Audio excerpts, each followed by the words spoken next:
Olá pessoal, boa noite. Esses vídeos sobre os mandamentos nós gravaremos sempre na sexta-feira à noite. Você pode estar ouvindo num outro dia ou num outro horário, mas como nós estamos à noite, então o cumprimento vai ser boa noite, ok? Beleza. Bom, no capítulo anterior a gente viu o primeiro mandamento, que está em Êxodo 20, versículo 1 até o 3, quando Deus diz para não ter outros deuses diante dele, não é isso? E nós entendemos também que Deus, o que ele quis dizer, na verdade, o que Deus gostaria que nós pensássemos, na minha humilde opinião, é que ele está falando, tenha eu como Deus. É um mandamento que a interpretação correta deveria ser, nós temos que ter Deus, o Criador, como Senhor de nossa vida. É isso o mandamento. Então, quando a pessoa decide não ter Deus, ela está descumprindo o mandamento. E se ela está querendo ter outros, mesma coisa. Ok? Então o mandamento, ele é mais do que não construir outros deuses. O mandamento é, tenha um Deus. Eu sou o seu Deus. Muito bem. Agora, o segundo é um capítulo meio polêmico, né? Porque vai falar sobre obras de esculturas. Então ele diz assim, no capítulo 20, versículo 4 até o 6 de Êxodo ou Shemote. Novamente, ele está falando aqui com o povo de Israel. Também tinha egípcios, né, que saíram junto com o pessoal de Israel do Egito e decidiram viver com o povo. Também tinha alguns que fugiram, então era um povo misto, mas a maioria ainda era o povo de Israel, ok? Eu penso, é possível que eu esteja errado. Nós não estávamos lá também. Não farás para ti imagem de escultura, nem alguma semelhança do que há em cima nos céus, nem embaixo na terra, nem nas águas debaixo da terra.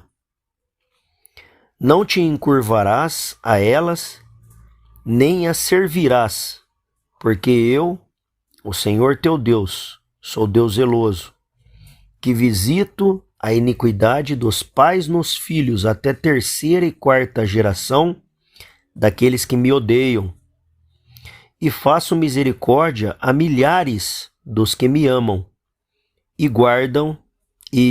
aos que guardam os meus mandamentos. Bom, então aqui a ordem é expressa, não é o Leandro que está falando, mas Deus está falando assim, olha, não é para fazer nada que seja parecido com o que você tenha visto, nem no céu, nem na terra e nem na água embaixo da terra. Bom, essa água embaixo da terra aí, pessoal, é de se achar interessante. Como é que o pessoal cavava a água debaixo da terra e encontrava seres ali ou objetos, né? Então é lençol freático, porque as águas que margeiam a terra não são as águas que estão embaixo da terra. As que margeiam a terra são rios, lagos e mares. Neles a gente encontra peixes, mamíferos, répteis e alguns seres vivos unicelulares e assim por diante, bactérias, alguns outros tipos de seres vivos, bioluminescentes e assim por diante. Agora, embaixo da terra fica aí para a gente poder talvez imaginar que havia um tipo de contato com seres que nós não temos muito contato hoje, a menos que você conviva aí num subterrâneo, né? Mas ainda assim não deveria ser feito, ok? Não deveria encurvar, né? E nem servir a essas imagens. Então o pessoal fazia algumas promessas para alguns deuses, né? Quando nós vemos a prática dos povos que não eram judeus, eles tinham vários deuses. Alguns deles a gente pode citar Baal, Astarote, né? Então, esses deuses, eles na verdade, eles existiam como pessoa, não eram só imagens. A imagem era uma representação deles, mas eles existiam. Em Gênesis 6, eles não eram deuses, tá? Quando a gente fala a palavra deuses, a gente usa um substantivo em português, só que no plural, e normalmente a gente coloca minúsculo. Mas a Bíblia em hebraico ele traz como Elohais. E Deus é tratado como Elohim. Elohim é uma potência divina no plural. O im, em hebraico dá essa noção de plural. E o plural não é só pessoa, ele é em potência também. Ou seja, é o Senhor de todos os exércitos, todas as forças, né? Ele é o mais poderoso. Essa ideia de onipotência está na palavra Elohim. Agora, os Elohais eram seres também que tinham poderes. Baal tinha poder. Baal, ele é um híbrido. Em Gênesis 6, versículo 1 em diante, fala assim, olha.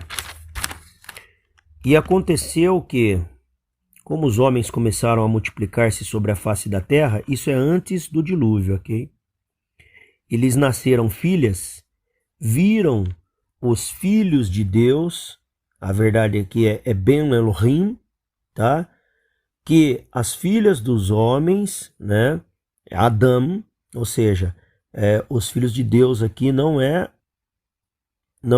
a mesma coisa que filhas dos homens, tá? As humanas e os filhos de Deus, os anjos.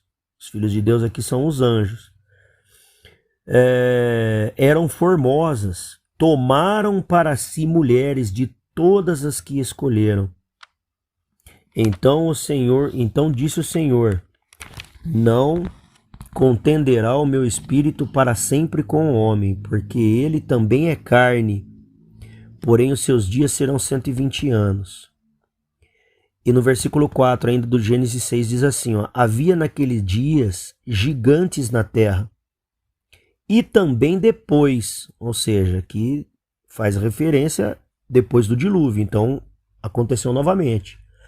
Quando os filhos de Deus entraram às filhas dos homens, e delas geraram filhos. Estes eram os valentes, em outra tradução diz heróis, que houve na antiguidade, homens de fama.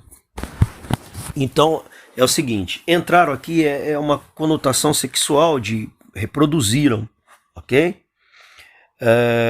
E eles eram gigantes. Gigantes, quando falamos gigantes aqui, não é uma pessoa um pouquinho maior que as outras, não.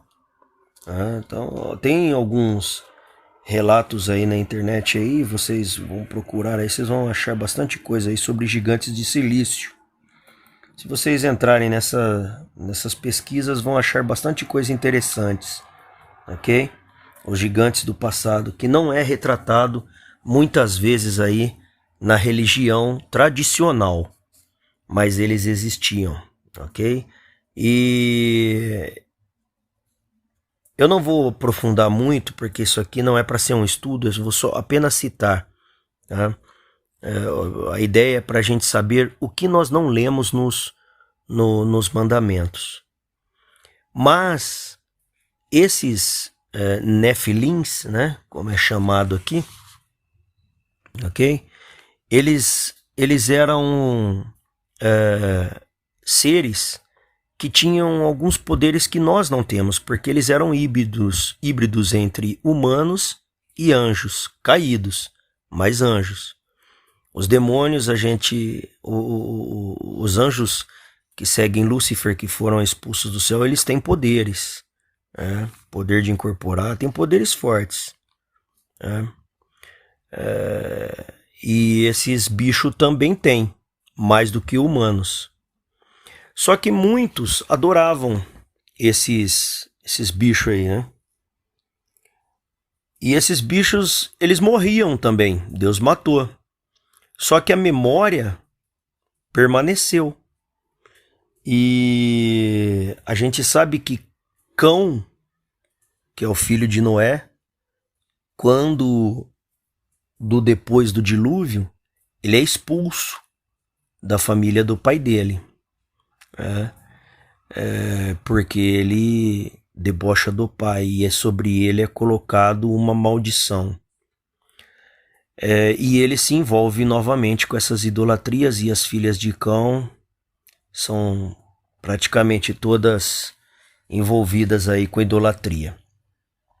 Então, quando fala-se que eles se encurvavam para essas estátuas,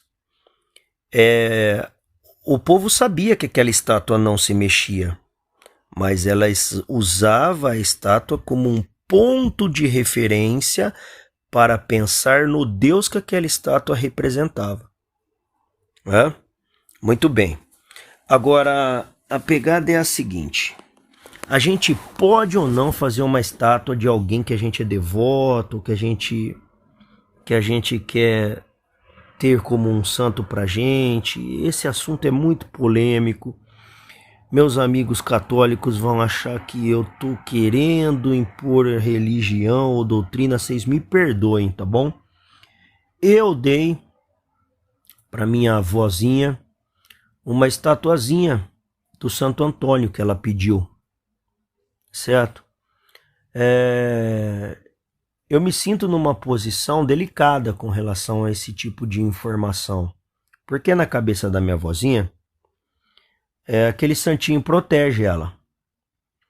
E comparar aquele santinho muitas vezes com uma estátua de Baal, para ela pode ser ofensivo. De repente ela nem vai entender o que era a estátua do Baal, porque ela não lê a Bíblia, né? Ela foi feita mais... ela procura a religião de um jeitinho mais tradicional católico que a gente já conhece.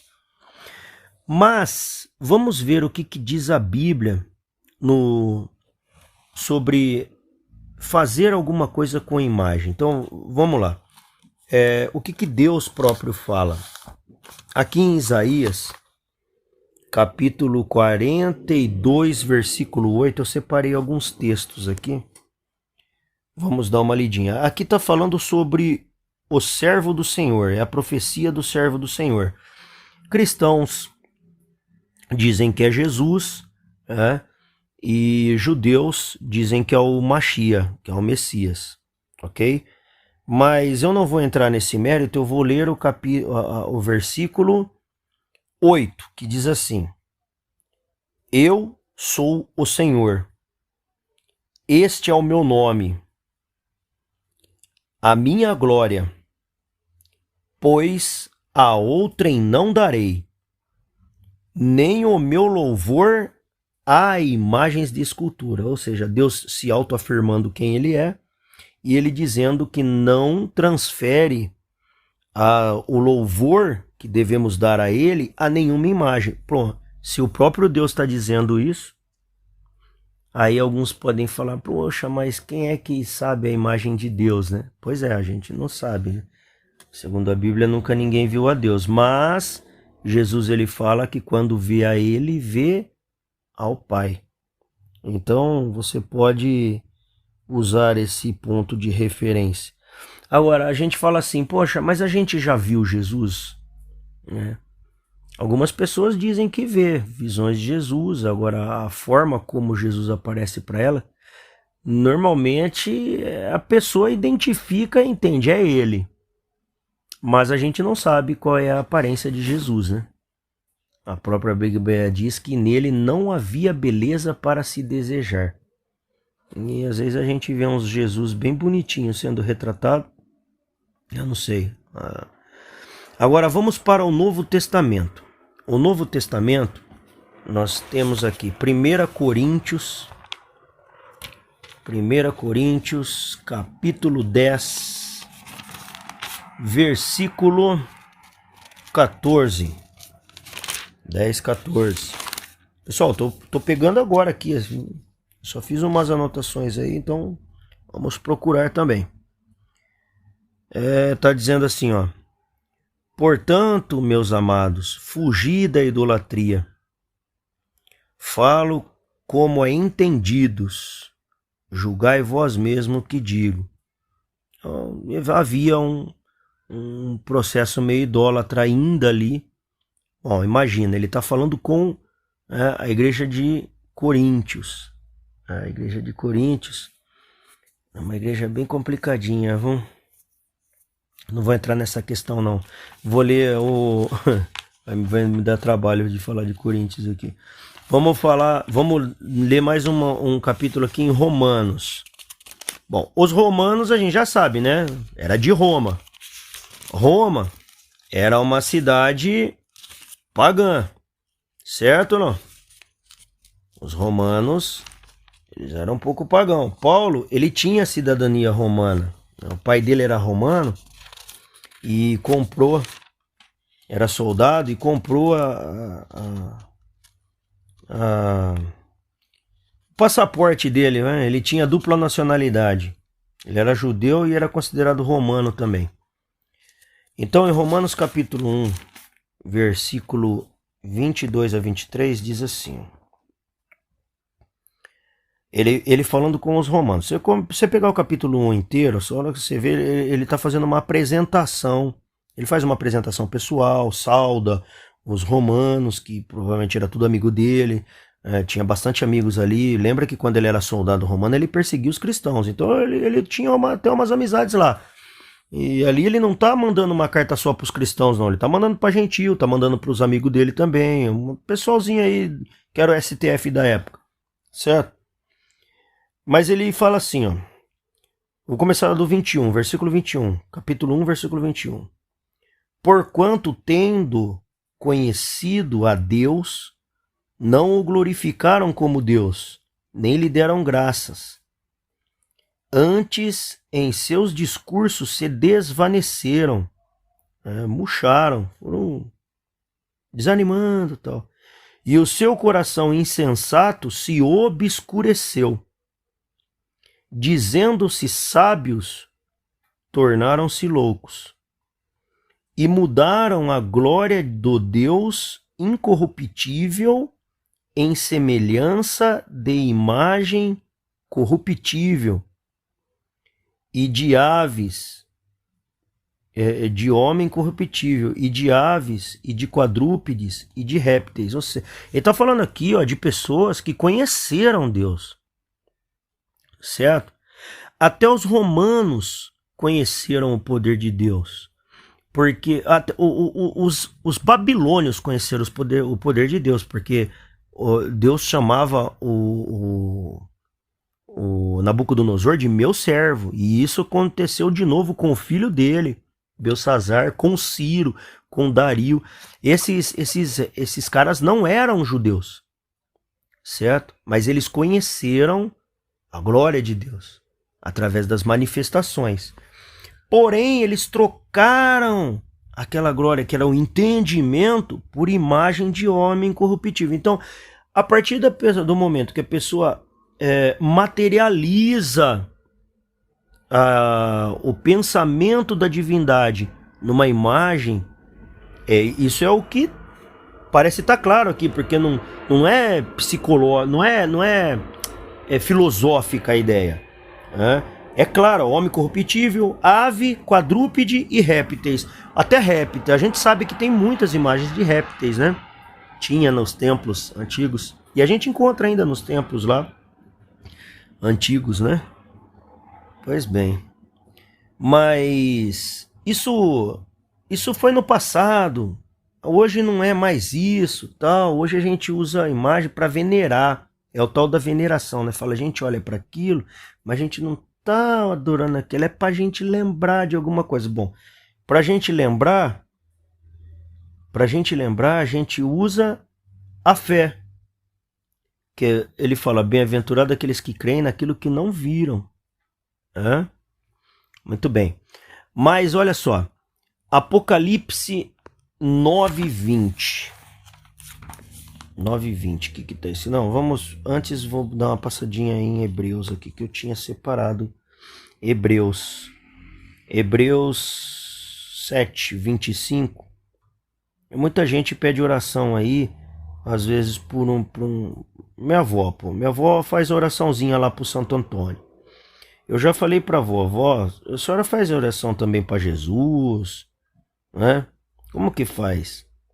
Eu faço o Pai Nosso, o Padre Nosso, minha avó fala Padre Nosso.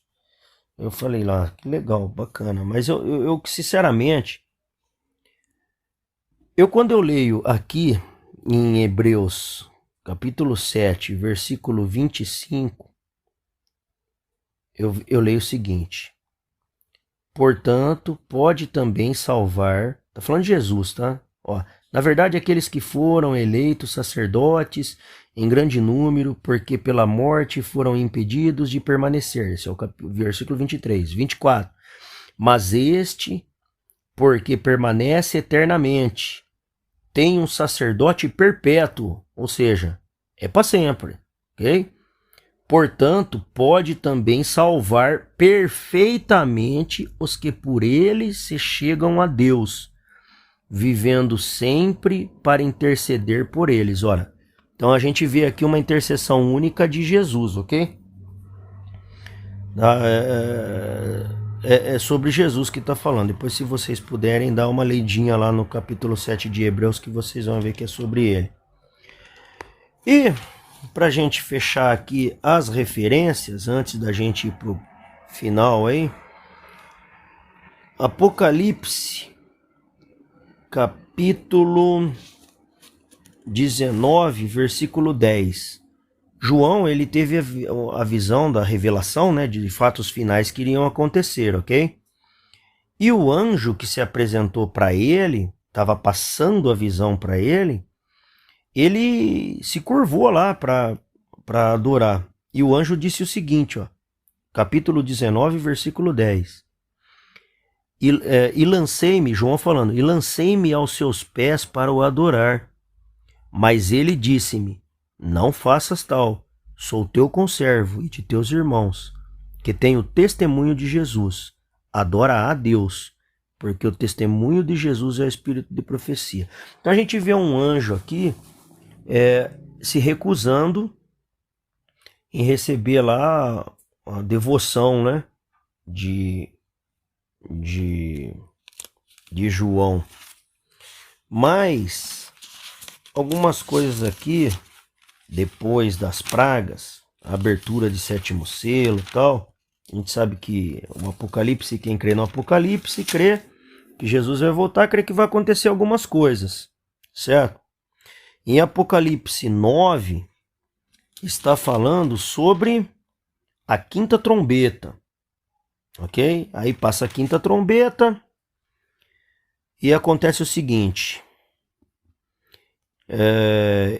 e tinham caudas, peraí, 9 versículo 20, isso.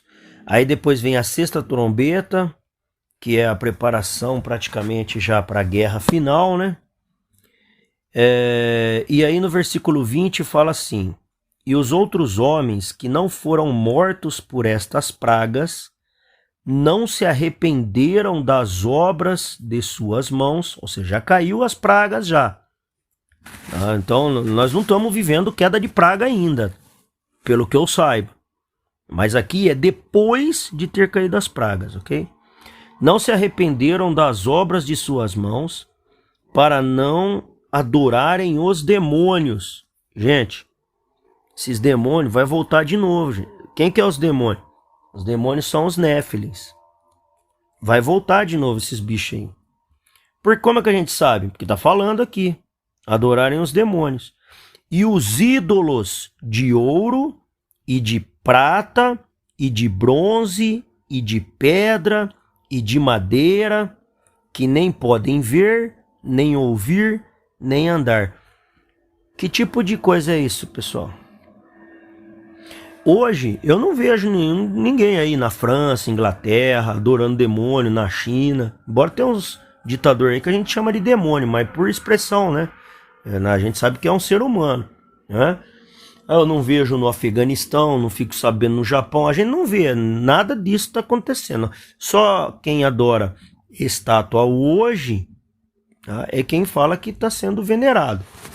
Tá, ou essas estátuas também fazem parte disso daqui, ou será construído novas estátuas sobre outras coisas. Porém, os santinhos que a gente vê também não fala, não ouve e nem... Aí fala assim, mas as estátuas dos demônios, os demônios, as estátuas também não falam, mas os demônios falam. O meu santinho, ele fala, ele tá lá no céu, tal, ok, só que as estátuas não. E o mandamento era sobre não fazer. Tá, mas o que será que esse mandamento quer dizer? Porque deve ser muito triste para Deus, quando ele cria o ser humano, ele ter que falar pro ser humano, eu sou seu pai aqui, viu? Fui eu que criei, eu que sou o chefão aqui, vitaminado. Deve ser muito difícil para ele falar assim, ô meu filhinho, não faz uma cara de um sapo aí não e adora isso daí não, viu? Não precisa não, viu? Sou eu aqui, entendeu? Então, o que o mandamento 2, o segundo mandamento, na verdade, para mim, agora é a minha visão, Leandro, não quero ser nenhum formador de opinião, tá? Tanto que a gente tá até questionando aqui algumas coisas e a minha vida não é diferente da maioria dos senhores também. Mas para mim, o mandamento não é não faça imagens de escultura. O mandamento é adore a mim em teu coração. Não se preocupe com a imagem que você queira saber de mim. Adore-me em espírito. Esse é o segundo mandamento. Então, o primeiro mandamento é: eu sou o teu Deus. Tenha eu como Deus. O grande eu serei. A tradução não é eu sou não, é eu serei, tá? Eu sou quem serei. E o segundo mandamento, então, é: adore-me em espírito e em verdade. Não se preocupe com a imagem. Deus estará com você. Amém? Que Deus possa abençoar a cada um de vocês aí. Fique com Deus, pessoal. Semana que vem, sexta-feira, nós falaremos sobre o terceiro mandamento. Valeu? Obrigado, um abraço.